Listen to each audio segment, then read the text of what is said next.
రసజ్ఞులైన సాహితీ మిత్రులందరికీ ద్విభాష్యం రాజేశ్వరరావు నమస్కారం. 1983 మార్చి 25వ తేదీ సాయంకాలం ఢిల్లీలో అలవాటు ప్రకారం ఈవినింగ్ వాక్కి వెళ్తున్నారు ఒక పెద్దాయన. అది కాకానీ నగర్. అక్కడ చాయ్ తాగడం ఒక పాత అలవాటు ఆయనకు. వెళ్ళి కుర్చీలో కూర్చున్నారు. టీ తయారు చేసే యాదవ్ సింగ్ పెద్దాయన్ని చూసి కిచెన్లోకి వెళ్ళాడు. అంతలోనే కుర్చీలో పెద్దాయన ఓ పక్కకు వాలిపోయాడు. అది చూసిన అక్కడి బాయ్ ఒకడు యాదవ్కి చెప్పాడు. ఇద్దరూ కలిసి సాయం పట్టి ఆయనను ఒక చెక్క మంచం మీద పడుకోబెట్టారు. అప్పటికే ఆయన ఒళ్ళు చల్లబడిపోయింది. ఆ పెద్దాయన ఎవరో అక్కడ ఎవరికీ తెలియదు. పోలీసులకు చెప్పారు. వారు వచ్చి పార్థివ శరీరాన్ని పెద్దాసుపత్రికి అప్పజెప్పారు.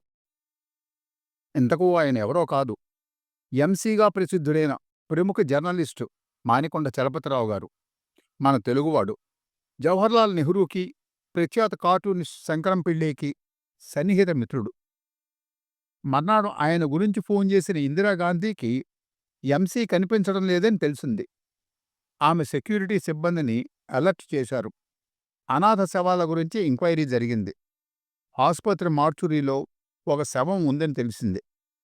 శంకరం పిళ్ళై వెంటనే వెళ్ళి అది చలపతిరావు గారిదేనని పోల్చుకున్నాడు.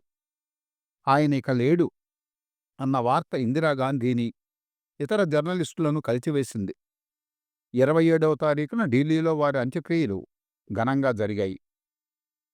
శ్రీ చలపతిరావు గారు 1910 సంవత్సరంలో విశాఖపట్నంలో జన్మించారు.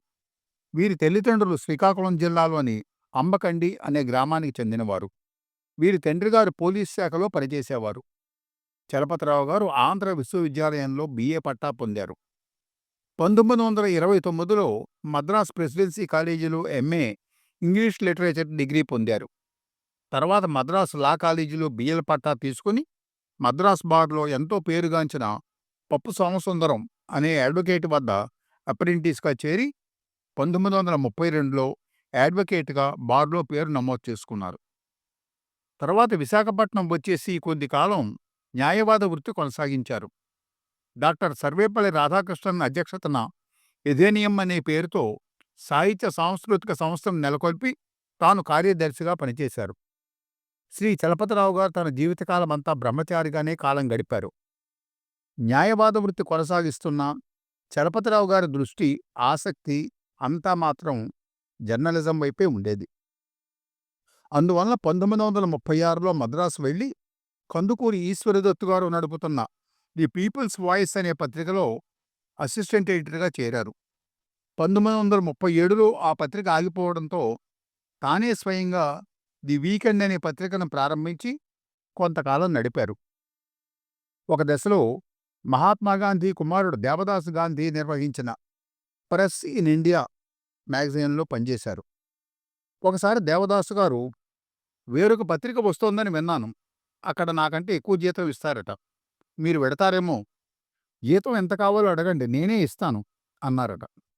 అప్పుడు మానికొండవారు, నేనిప్పుడు చాలా బాగున్నాను, జీతం పెంచి నా జీవితాన్ని పాడు చేయవద్దు అన్నారంటే ఆయన వ్యక్తిత్వం ఏమిటో మనం అర్థం చేసుకోవచ్చు.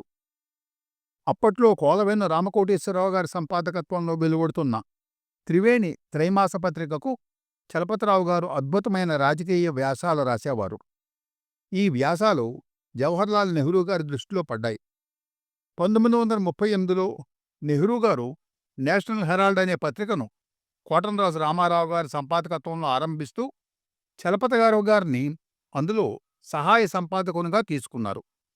తర్వాత అదే పత్రికకు సంపాదకులుగా 1946 నుండి 1978 వరకు సుమారు 30 సంవత్సరాలు కొనసాగి నెహ్రూ సన్నిహిత మిత్రుడైన ప్రముఖ సంపాదకునిగా పేరు పొందారు. నేషనల్ హెరాల్డ్ సిల్వర్ జూబిలీ ఫంక్షన్లో మాట్లాడుతూ శ్రీ జవహర్లాల్ నెహ్రూ గారు, ప్రజలందరూ ఈ పత్రిక నాదే అని అనుకుంటారు, కానీ నిజానికి ఇది చలపతిరావు గారి పేపరు, దాన్ని తీర్చిదిద్దిన ఘనత ఆయనదే. ఆయన ఇవాళ ఈ దేశంలో ఒక అసాధారణమైన ప్రతిభగల జర్నలిస్టు అంటూ కొనియాడారు. శ్రీ చలపతిరావు గారు Indian federation of working journalists అనే సంస్థను ప్రారంభించి దానికి మొదటి అధ్యక్షులై ఆ సంస్థను 1950 నుండి 55 వరకు ట్రేడ్ యూనియన్ పద్ధతిలో నడిపి దేశంలోని పత్రికా రచయితలకు మేలైన స్థితిగతులను కల్పించడానికి ఎంతగానో పాటుపడ్డారు. 1952లో government of India goodwill mission సభ్యునిగా వీరు చైనా సందర్శించారు. 1955లో జవహర్లాల్ నెహ్రూ గారు రష్యా, పోలాండ్, యుగస్లేవియా మొదలైన దేశాలు సందర్శించినప్పుడు ప్రెస్ డెలిగేషన్లో చలపతిరావు గారు ఒక ముఖ్య సభ్యులు. భారత ప్రభుత్వం ప్రెస్ కమిషన్ ఏర్పాటు చేయడానికి వీరే ప్రధాన కారకులు. వీరు ఐక్యరాజ్య సమితికి చెందిన యునెస్కో సంస్థకు చెందిన ప్రెస్ ఎక్స్పర్ట్స్ కమిషన్లో సభ్యునిగా ఉన్నారు. 1958లో చలపతిరావు గారు యునైటెడ్ నేషన్స్ జనరల్ అసెంబ్లీలో భారత ప్రతినిధిగా వ్యవహరించారు. నెహ్రూ గారి మరణానంతరం Nehru memorial museum and library స్థాపన, అలాగే Nehru foundation for international awards for piece and friendship నిర్వహణలో వీరు ప్రముఖ పాత్ర వహించారు. చలపతిరావు గారు జవహర్లాల్ నెహ్రూ, గోవింద్ వల్లభ్ పంత్ జీవిత చరిత్రలను ఆంగ్లంలో రచించారు.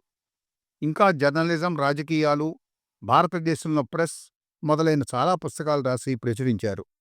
ఈయనకు పద్మభూషణ్ ఆఫర్ చేస్తే తీసుకోవడానికి తిరస్కరించారు. హరీందర్ శ్రీవాత్సవ అనే ఆయన శ్రీ చలపతిరావు గారిపై మ్యాగ్నస్ అండ్ మ్యూజెస్ అనే పుస్తకాన్ని రాశారు.